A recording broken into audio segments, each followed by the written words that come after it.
আপনাকে কি করে ভালো না বাসি ইয়া রাসূলুল্লাহ।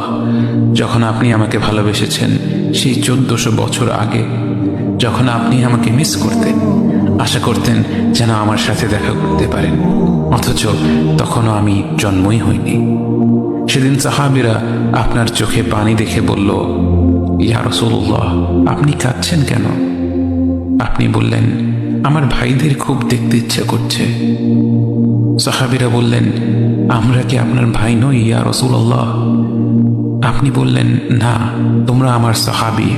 আমার ভাই হলো তারা যারা আমার পরে আসবে এবং আমাকে কখনো না দেখেও তারা আমাকে বিশ্বাস করবে।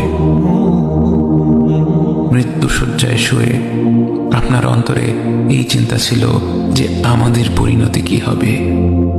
উম্মতি উম্মতি বলতে বলতে আপনি আপনার রবের নিকট ফিরে গিয়েছেন।